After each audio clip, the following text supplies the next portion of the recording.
예비 한국어 선생님들 안녕하세요. 오늘은 언어의 본질적인 특성 그리고 모든 언어학의 기본적인 원리를 연구하는 일반 언어학에 대해서 공부하겠습니다. 자, 그럼 공부 시작하겠습니다. 언어의 본질과 특성에 대해서 이런 용어들이 나오는데요. 이 용어의 개념들을 잘 알아두시면 좋을 것 같습니다. 먼저 5가지로 분류할 수 있는데 자의성, 인간의 언어가 가지고 있는 특성 중에 자의성이라는 말은 형태와 의미 사이에 꼭 그렇게 연결되어야 할 이유가 없는데 둘이 연결되죠. 이게 임의로 A라는 의미를 갖고 있는 것을 B라는 형태로 이렇게 짝을 지어서 만들어 놓은 이런 성격을 자의성 또는 임의성, 임의로 하는 거죠. 이유가 특별히 없습니다. 그래서 하늘의 태양을 한국에서는 해라고 하고 영어로는 sun이라고 하고 그래서 그렇게 하기로 정한 겁니다. 그래서 꼭 그렇게 정해야 될 이유도 없죠. 그래서 임의성이 있다 보면 뭔가 연관이 있고 이 형태는 이런 의미를 꼭 가질 것만 같은 그런 것 중에 하나가 의성어, 의태어가 있겠습니다. 예를 들어 보글보글 하면 마치 그 소리를 본다는 그런 모양을 본다는 것들이 있다면 마치 그게 필연적인 관계인 것 같지만 필연적인 관계라면 전 세계의 언어가 그 찌개가 또는 물이 끓는 모습을 똑같이 표현해야 되는데 그렇지 않죠. 그래서 이것은 형태와 의미 사이에 어떤 꼭 그렇게 지어야 될 그런 연관성, 필연성이 없습니다. 그래서 이것을 자의성이라고 말하죠. 두 번째 특징으로는 사회성이 있습니다. 사회성은 그 사회에서 같은 공동체를 이루고 있는 그 사회의 집단에서 그렇게 언어를 쓰기로 그 단어를 쓰기로 하고 약속을 맺은 그런 특징이 있어서 사회성이라고 합니다. 그래서 그렇게 쓰기로 했기 때문에 혼자 나는 이 연필이라는 단어가 마음에 안 들어서 이 연필이라는 것을 나는 볼펜이라고 말하겠다. 이렇게 안 된다는 얘기죠. 그래서 마음대로 바꿀 수 없다. 불역성이다. 라고 합니다. 나 혼자 사과를 바나나라고 하면 혼자 의사소통이 안 되는 혼자 왕따의 세계로 가는 거죠. 자, 이런 것이 언어가 가지고 있는 특성입니다. 그리고 세 번째는 역사성인데요. 언어는 시간이 흐르면서 그대로 있는 것이 아니라 변화합니다. 시간이 흐름에 따라 새로운 단어가 만들어지고 그리고 계속 쓰이다가 그것이 어느 순간 사람들한테 쓰임을 받지 못하면 사멸하죠. 자, 이런 마치 사람이 태어나서 그 죽는 과정을 언어도 마치 유기체처럼 그 모양을 닮아가고 있습니다. 자, 그래서 역사성이 있다라고 얘기를 하죠. 과거에는 어린 백성이 할 때 어리다가 지금의 나이가 어린 것이 아니라 좀 우매하다, 어리석다의 의미를 갖고 있던 단어인데 지금은 나이가 어리다. 이렇게 해서 뜻도 이렇게 변해갑니다. 자, 네 번째 언어의 특성 중에 하나가 창조성인데요. 한글의 그 자모, 그리고 또 문법 규칙, 그것만을 가지고 무한한 문장을 만들어내죠.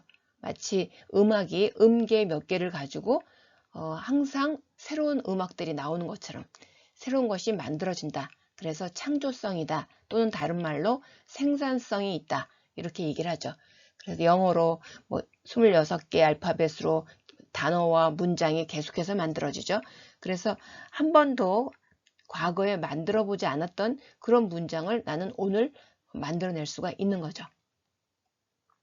자, 5번째 언어의 특징으로는 분절성이 있습니다. 이 언어라는 것은 연속되어 이루어지는 것들을 끊어서 지칭을 한다거나 아니면은 자음 모음도 그렇죠. 그라는 음이 이렇게 이어지지만 거길 끊어서 음소로 딱 정하는 거죠. 그래서 분절성이 있는 것이 언어의 특징입니다. 그래서 무지개 같은 경우에 이렇게 색깔이 이어지죠. 그래서 우리는 빨주노초 파남보 7개라고 얘기를 하는데 이것도 언어권에 따라서 색깔을 이렇게 나누는 그런 표현들이 다릅니다. 그래서 이렇게 연속되어 있는 3개를 이렇게 딱딱 끊어서 이렇게 표현하는 것, 이것이 언어의 분절성이다 라고 보는 거죠. 시간도 이어져 있죠. 1시, 2시 딱 끊어지는 것이 아니라 이어지는데 우리는 그거를 어제, 오늘, 내일, 지난주, 이번 주 이렇게 끊어서 표현을 하게 됩니다.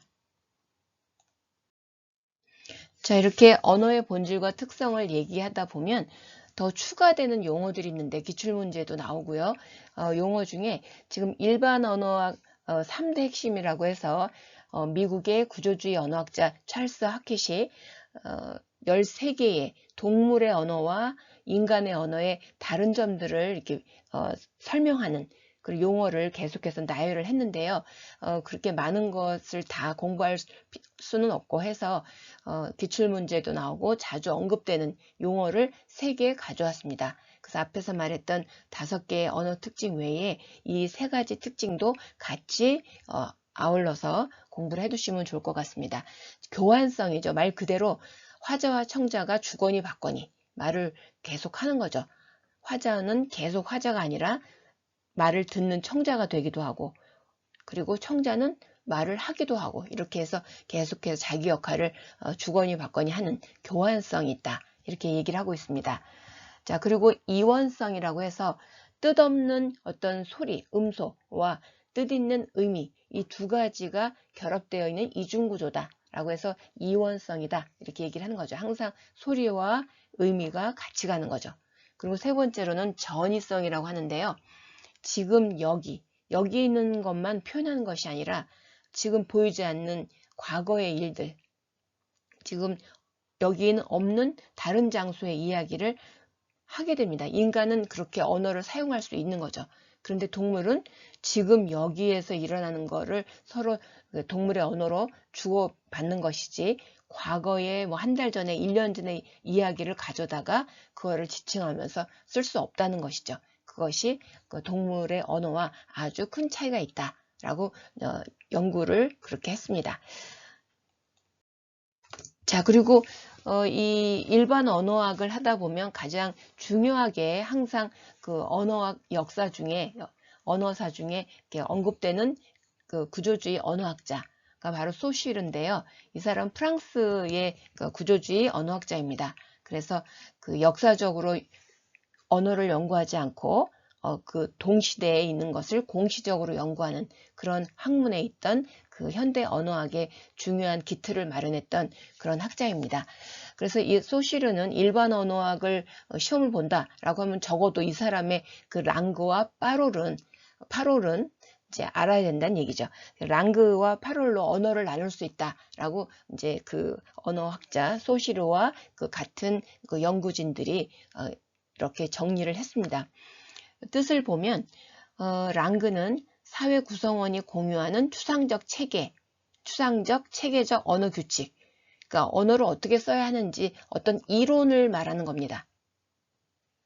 그리고 파롤은 반대로 그 규칙을 가지고 한 명 한 명이 바로 하는 거, 그러니까 A라는 사람이 바로 하는 거, B라는 사람이 바로 하는 거, 하나하나가 다 소중한 언어 자료가 됩니다. 그래서 랑그는 뭔가 원리라고 한다면 파롤은 수행된 어떤 그런 언어의 모습, 이렇게 해서 언어를 그렇게 분류를 했습니다. 그래서 성격이 추상적이다 또는 구체적이다, 눈에 보인다 또는 바뀐다. 어떤 규칙은 잘 바뀌지 않죠. 그런데 파롤은 사람들이 어떻게 바로 하느냐는 다양하게 나옵니다. 그리고 랑그는 사회 공동체, 언어 공동체 전체를 아우르지만 파롤은 개인의 언어입니다. 그리고 언어학의 연구 대상은 바로 랑그죠. 문법 체계를 연구하는 게 중요한 거죠. 근데 파롤은 매 순간 달라지는 실현형을 말을 하죠. 연구를 한다면 그런 쪽을 연구하게 됩니다. 예를 들면 언어를 사용하는 사람들 머릿속에 있는 의문 규칙, 이런 것들이 하나의 랑그가 될 것이고, 파롤은 김밥을 뭐 진밥으로 잘못 말한 것도 하나의 그 파롤의 예가 됩니다. 그래서 개인의 언어다, 이렇게 보시면 되겠어요. 그리고 이 소슈르는 중요한 또 어휘를 명칭을 이렇게 언급을 했는데요. 불어로 이게 되어 있는 거죠. 시니피앙, 시니피에라고 해서 이렇게 나눈 이유는 시니피앙이라는 말은 형식으로 보시면 되겠습니다. 철자, 어떻게 표기하는가 이런 거라면 시니피에는 그것이 그 표기가 담고 있는 내용, 개념, 의미 그래서 이런 두 가지 용어 그래서 자세한 그 언어 이론까지는 여러분이 정리를 안 하셔도 되고요. 소쉬르라는 사람이 있었고 이 공시적인 연구를 하던 이 구조주의 언어학자 소쉬르는 언어를 문법 규칙인 랑그와 그리고 실제 발화되는 수행되는 그 모습 8월로 나누었다. 이 정도는 알아두시면 좋겠습니다. 자, 그리고 일반 언어학에서는 이 언어의 특징, 본질, 이거 외에도 전 세계의 언어를 유형을 나누는 그런 연구를 했죠. 그게 바로 일반 언어학에서 담당하는 그 분야인데요. 언어의 유형론이라고 한다면 형태적으로 세 개의 언어들이 어떻게 나눠질 수 있는가, 어떻게 분류할 수 있는가 이렇게 보는 겁니다. 그래서 여기 지금 세 가지로 나눴는데 포아버라고 해서 뭐 아프리카 뭐 이쪽도 있지만 가장 주된 그 부류가 이 세 가지입니다. 교차거, 굴절어, 고리버인데요. 교차거는 바로 한국어죠. 한국어, 일본어. 그래서 교차거는 첨가어. 다시 말해서 중요한 그 실질적인 어떤 형태가 있다면 그 뒤에 부수적인 접사, 어미들이 붙어서 계속해서 문법 기능이 나타나는 자, 이런 언어 종류를 교차거라고 합니다. 또는 첨가어, 어미나 접사가 뒤에 계속 첨가된다. 예를 들면 하시겠습니까? 라는 그런 단어가 있다면 하다 라는 동사 어간에 존칭의 시를 뒤에 붙이고 그리고 어떤 의지, get을 붙이고 뒤에 또 그 상대 존대 그 높임법을 씁니다. 또는 질문에 까가 붙죠. 그래서 중심되는 하다 실질 형태소에 뒤에 계속해서 어미들이 붙어나갑니다. 그래서 이런 것을 교차거, 첨가어라고 하죠. 그리고 두 번째 굴절어는 우리가 알고 있는 영어를 생각하시면 됩니다. 그래서 단어 내부의 형태가 변하면서 성이나 수, 격, 시제 이런 문법 정보를 바로 단어 내부에서 그 실현이 되죠. 교차고 같은 경우는 실질 형태에서 뒤에 계속 붙지만 굴절어는 중간에 파고드는 그래서 물론 뒤에도 붙지만 중간에도 뭔가 변화가 일어나는 노래하다가 sing, sang, song 이렇게 뒤에 모음이 중간에 끼어들면서 시제가 변하는 것을 볼 수 있습니다. 그래서 교차어와 굴절어처럼 뭔가 공통적인 면도 있지만 단어 내부에 어떤 일부가 변하면서 문법 정보가 실현된다는 것 그런 것이 이제 굴절어의 특징이 되겠습니다. 또 세 번째로 고리버는요. 그 한 형태 자체가 하나의 의미입니다. 그래서 다른 어미나 접사가 더 붙는 건 없어요. 그냥 단어의 연속입니다. 그래서 이것으로 대표되는 말이 중국어가 되겠습니다. 그래서 오직 그 말의 순서 하나씩 되어 있는 그 단어들의 그 순서로 모든 문법 관계가 일어나게 되죠. 그리고 마지막에 뭐 의문형이나 명령을 위해서 뒤에 붙는 어떤 그런 형태가 있긴 하죠. 그래서 문법 형태가 전혀 없다라고 말할 수는 없지만 일반적으로 교차거나 굴절어처럼 그 문법 형태소가 많이 발달하지 않은 단어 중심의 어휘다라고 보시면 되겠습니다. 자, 두 번째로 언어 유형을 나눌 때 이런 통사적인 기준으로 나누게 되는데 그 통사적인 기준이 바로 어순입니다. 그래서 주어가 먼저 오고 일본과 같은 경우는 주어가 먼저 오고 목적어, 서술어가 이렇게 연속되는 그런 언어 바로 한국어죠. 한국어, 일본어, 지금은 튀르키예가 됐지만 과거에 터키어 자 이렇게 해서 주어, 목적어, 서술어인 언어들을 이렇게 묶는 언어 유형이 있겠죠. 그리고 주어, 서술어, 목적어 바로 영어죠. 또는 중국어. 자 이렇게 해서 어순에 따라서도 전 세계의 언어를 이렇게 유형별로 나눠볼 수 있겠습니다. 물론 어떤 언어는 SOV와 SVO를 같이 갖고 있는 언어도 있어요. 뭐 목적어가 앞에 올 수도 있고 뒤에도 올 수 있고 이제 이런 거죠. 근데 한국어는 항상 서술어는 뒤에 와야 되는 이제 그런 특징을 갖고 있습니다. 자, 그 다음에는 이제 언어의 전 세계 보편적인 그 언어를 그 미시적으로 들여다보면 의문론, 그리고 형태론, 통사론, 의미론, 화용론 이렇게 나눠지죠. 그거에 맞춰서 한국어학도 그 안에서 개별 언어학으로 이런 용어들을 가져오게 됐습니다. 자, 의문론에서 가장 중요한 게 의문인데요. 의문이란 용어는 의미 차이를 만들어내는 최소의 소리 단위, 그러니까 의미 그 하나로 뭔가 의미를 다르게 만들 수 있는 기초가 되는 겁니다. 이 자체가 의미를 갖고 있지는 않죠. 자모, 기억이 그 자체로 의미를 갖고 있지는 않죠. 그래서 그것이 있음으로 해서 의미가 달라질 수 있는 계기를 주는 가장 작은 소리 단위가 바로 의문이 되겠습니다. 자, 의문이라는 말을 할 때는 최소 대립상, 특히 한국어에서 다른 조건은 모두 같은데 그 의문 하나 때문에 의미가 달라지는 그 세트가 있습니다. 이것을 최소 대립상이라고 하는데요. 이 울 모두 조건이 같죠.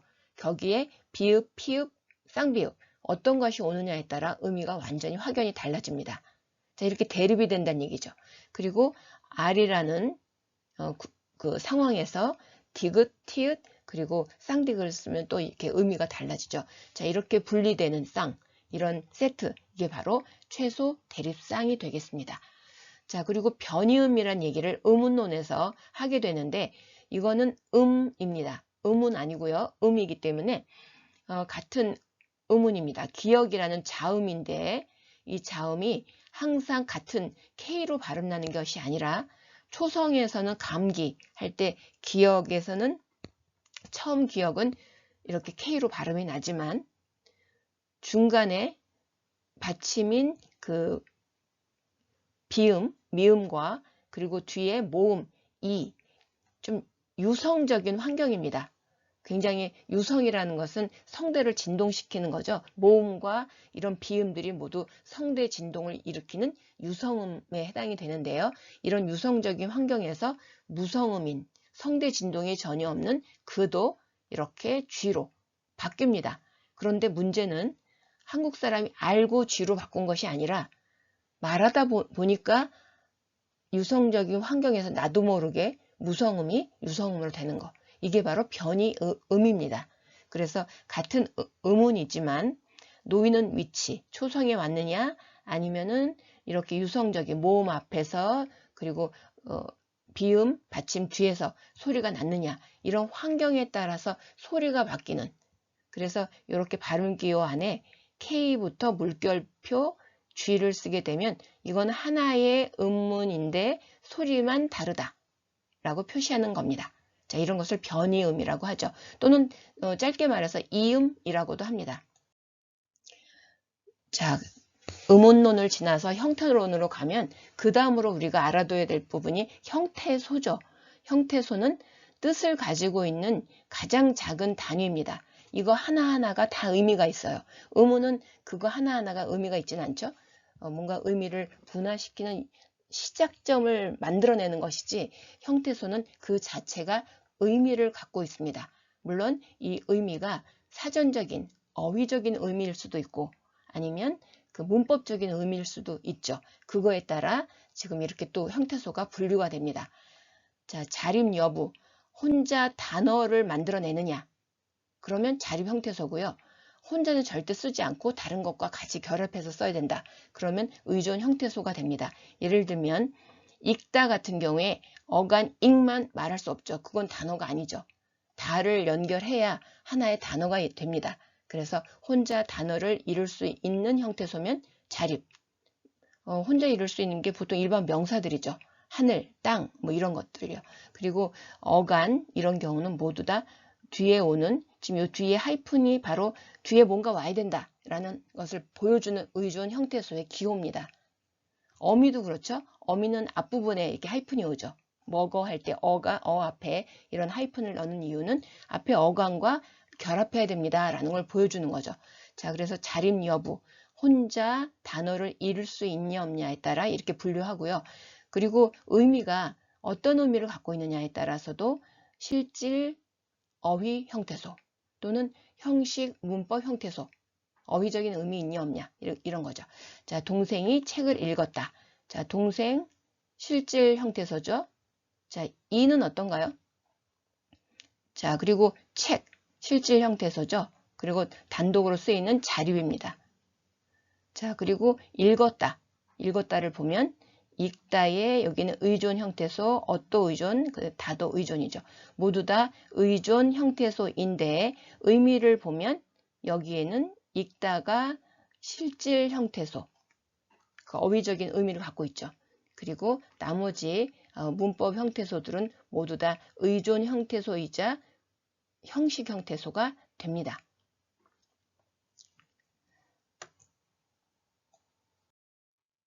자, 그리고 형태론에서 두 번째로 중요한 그 용어 중에 하나가 이형태입니다. 의문론에서는 아까 변이음이라고 그랬었죠. 뭔가 같은 의문인데 소리만 다른, 그렇지만 하나의 의문에 속한다 라고 했던 것처럼 이 형태도 형태소는 형태소인데 하나의 형태소입니다. 그런데 환경에 따라 소리가 달라지는 형태들을 묶어서 이형태라고 합니다. 아까는 변이음이라고 의문론에서 말했다면 형태론에서는 이형태라는 용어를 쓰게 되는데요. 이형태의 용어는 의문론적인 이형태가 있고요. 형태론적인 이형태가 있습니다. 다시 말해서 주변의 의문 환경에 따라 형태가 결정되는, 예를 들면 조사는 이와 가 두 개가 있죠. 이들은 모두 주격조사를 나타내주는 형태가 되겠습니다. 그런데 언제는 이를 쓰죠? 받침이 앞에 오면 이가 오고 아니면 받침이 없으면 가가 오고 이렇게 해서 놓이는 환경에 따라 그 받침이 있냐 없냐 또는 모음으로 끝났냐 이제 이런 거에 따라 선택을 하게 되죠. 그래서 주격조사라는 하나의 형태소인데 그것이 어떤 환경이냐에 따라 선택돼서 나가는 거죠. 자, 을률도 마찬가지죠. 이런 경우를 의문론적 이형태라고 합니다. 이들은 모두 하나의 형태소입니다. 같은 의미를 갖고 있는. 자, 그리고 두 번째로 형태론적인 이형태는요. 발음이나 이런 의문론적인 이유 때문에 선택이 되는 것이 아니라 특별한 단어에서만 그런 일이 벌어집니다. 예를 들면 명령형 어미 같은 경우에 거라, 너라라는 어미가 있는데 이 거라는 꼭 가다와만 만나고요. 너라는 오다와만 만나서 명령형을 만듭니다. 자, 이렇게 해서 형태론적인 것은 특정한 그 단어와만 결합된다 라고 해서 그 형태론적인 이형태라고 합니다. 그러니까 거라와 너라는 하나의 형태소인데 언제 선택돼서 나가느냐 이렇게 해서 하나의 가족으로 생각하시면 되겠습니다.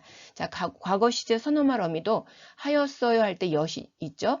자, 보통은 과거 시제 선호말 어미가 아니면 엇인데 하다일 경우에만 이렇게 였어요 엿이 오죠. 그래서 이런 경우를 발음에 의한 것이 아니라 앞에 놓이는 단어에 의해서 선택이 된다 라고 해서 형태론적 이형태라고 명명하고 있습니다. 자, 그리고 형태론에서 중요한 것이 이제 단어가 하나의 단어가 다른 것들과 연결해서 점점 커지는 복합어를 이루는 그런 모습을 단어 형성법이라고 하는데요. 이건 전 세계적으로 다 이 방법을 취하고 있죠. 새로운 단어를 만들 때 이렇게 결합을 하는 이런 건 한국어에만 있는 게 아니라 일반적인 언어의 어떤 현상이고 법칙이 되겠습니다. 단일어는 하나의 실질 형태소 하나만으로 이루어진 단어를 단일어라고 합니다. 그렇지 않은 단일어가 좀 더 커지면 합성어 아니면 파생어가 되는데 합성어는 단일어처럼 한 개의 형태소만 있는 게 아니라 두 개 이상의 실질 형태소들이 결합해서 만들어진 단어가 합성어입니다. 그리고 파생어는 접두사 또는 접미사가 결합하면 파생어가 되죠. 그러니까 주된 실질 형태소가 어근이 있고 앞에 뒤에 좀 부수적인 또 새로운 단어를 만드는 그런 문법적인 기능을 하는 것들이 붙으면 파생어다 라고 얘기를 합니다. 우리가 합성어에서 지난번에 공부할 때 합성어의 분류를 좀 살펴봤는데요. 통사적, 비통사적 이 용어는 잘 외워두시면 좋겠습니다. 통사적인 합성어는 한국어의 어순 그대로 한국어의 일반적인 언어 규칙을 지키는 것은 통사적이고 비통사적인 것은 현재 그렇게 지키지 않는 것을 좀 새롭게 파격으로 나타나는 합성어를 비통사적 합성어라고 합니다. 통사적 합성어에는 새해, 새로운 해, 그래서 뭔가 꾸며주는 말이 앞에 오고 뒤에 꾸밈을 받는 말이 뒤에 오죠. 이거는 한국어의 아주 일반적인 구성이죠. 그리고 돌아가다처럼 이 복합 용언이 만들어질 때도 돌다와 가다 사이에 어미가 왔죠. 어가는 항상 어미와 같이 다녀야 됩니다.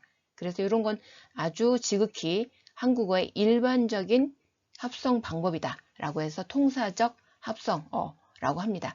자, 비통사적 합성어 중에는 덮밥, 덮은 밥 이러면 통사적인데 그냥 어간과 바로 밥이 연결이 됐죠. 그래서 이런 경우 또는 오가다 같은 경우도 오다 다음에 어미가 안 왔죠. 자, 그래서 이렇게 결합된 경우를 비통사적 합성어라고 하죠. 여러분 기억나시죠? 자, 그리고 파생어도 더 나눈다면 접두사가 온 접두파생어, 뒤에 붙는 전미사가 온 전미파생어 이렇게 해서 나눠볼 수도 있다. 자, 그리고 통사론에서 우리가 좀 기출문제도 나와서 한번 훑고 넘어가야 되는 그런 내용이 바로 내포인데요. 이 내포라는 것은 문장이 하나의 지금 혼문장이라고 했죠. 서술어가 한 개로 이루어진 그 단일한 문장. 자, 단문이라고 하는데요. 자, 이 문장이 또 다른 문장과 결합해서 만들어서 마치 단어가 합성어를 만들듯이 문장도 이렇게 또 점점 커집니다. 확대가 됩니다. 확대를 하는 방법은 두 가지가 있죠. 이렇게 연결어미 대등문을 만드는 연결어미, 종속문을 만드는 연결어미가 붙어서 문장이 점점 길어지는 접속의 방법이 있고요. 내포는 그 하나의 문장이 다른 문장 안에 꾸밈을 받거나 또는 주어의 역할을 한다거나 이런 명사, 관형사, 부사의 어떤 부사어, 이제 명사는 주어나 또는 목적어 또는 관형어 또는 부사의 역할을 하는 부사어 이런 문장 성분으로 그 문장이 들어가게 되면 바로 이걸 내포라고 합니다. 그렇게 만들어진 문장을 내포문이라고 하죠. 나는 그가 정당했음을 깨달았다. 그가 정당했다. 하나의 문장이죠. 절이라고도 하고 이런 것을 문이라고도 하고요. 나는 그가 정당했음. 이 전체가 목적어죠. 이렇게 목적어로 들어가 있다는 거. 이렇게 내포된 거죠. 명사처럼 쓰이는 겁니다. 자, 그리고 내가 읽은 책을 꾸며주는 또 다른 절이죠. 그래서 여기 가로 안에 있는 게 바로 내포문입니다. 전체 문장. 주었다라는 그 전체 수로가 있다면 그 안에 들어간 이런 읽다라는 수로도 들어가죠. 자, 그래서 이렇게 하나의 문장이 또 다른 문장 안에 이렇게 끼어 들어가는 이런 모습이 바로 내포문이 되겠습니다. 자, 이제 의미론으로 가면 지난번에도 의미관계에 대해서 같이 얘기를 나눴던 것 같은데요. 보통 둘 이상의 단어나 또는 문장이 서로 맺고 있는 의미상의 연관성 이런 것을 바로 의미관계다라고 얘기를 합니다. 자, 이럴 때는 단어의 의미관계로 볼 수도 있고요. 문장의 의미관계. 그래서 문장은 좀 더 넓은 의미의 의미관계를 보기 때문에 여기에선 좀 지나가고요. 단어의 의미관계 중에 계열관계 또는 복합관계.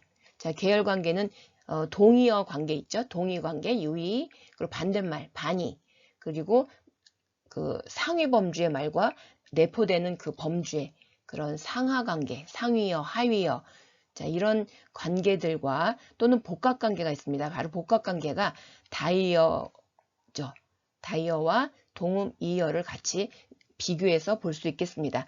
다이어는 하나의 원래 의미를 갖고 있던 것이 다른 곳에 사용되면서 점점 파생되고 주변 의미가 더 많아지는 자, 이런 것을 다이어라고 하죠. 대표적으로 손이 몸의 일부였는데 일손, 뭐 손재주처럼 또 다른 의미로 이렇게 점점 파생되어 나가는 다이어의 모습을 잘 기억하시기 바랍니다. 동음이어는 모양은 똑같은데 전혀 다른 어원이 다른, 먹는 배, 타는 배, 사람의 배는 완전히 형태만 같았지 아무런 의미적인 연관성이 없죠. 그래서 이런 건 동음이의어 또는 형태가 같으면 동형이의어, 발음이 같았다. 그럼 동음이의어. 자, 이런 용어를 쓰게 됩니다. 자, 화형론에서 여러 가지 내용들이 많았지만 간접바라 부분만 한번 여러분이 읽어보시고 들어가면 좋을 것 같아요. 직접바라 같은 경우는 창문 닫아라 라고 하게 되면 창문을 닫는 명령을 바로 이렇게 내리는 경우죠. 영화 볼래요? 그러면 안 볼래. 딱 얘기를 거절을 합니다. 밥 먹으러 가자. 이렇게 아예 직접적으로 얘기를 하는 것이 직접바라라면 간접바라라는 뭔가 명령은 하지 않죠. 보통은 서술을 한다거나 질문을 하죠. 오늘 날씨가 좀 춥지 않니? 그렇게 되면 아마 창문이 열려있는 상황일 거예요. 그러면 그 문을 닫아라 하는 간접적인 어떤 화자의 그 발화 의도, 화행이 들어가 있다는 겁니다. 그래서 이 화형론에서는 겉으로 드러나지 않는 그 이면의 화자의 의도를 잘 살펴야 된다라고 해서 썰이라는 그 학자가 이 화행론 을 연구하면서 이런 간접바라에 대해서 잘 분류를 해두었습니다. 여러분이 그 과거에 그 같이 영상을 아마 보시지 않았을까 싶은데요. 화형론 그 영상을 보시면서 이 간접바라도 다시 한번 떠올리시면 좋겠습니다. 자, 이렇게 해서 일반 언어학과 또 일반 언어학에서 한국어를 어떻게 또 신뢰를 들어가면서 볼 수 있는지 그 연구 영역들을 살펴보았습니다. 자, 그러면 언어의 일반적 특성에 관한 설명으로 옳지 않은 것으로 문제 하나 풀고 마무리하도록 하겠습니다. 자, 시간 5초 드리겠습니다.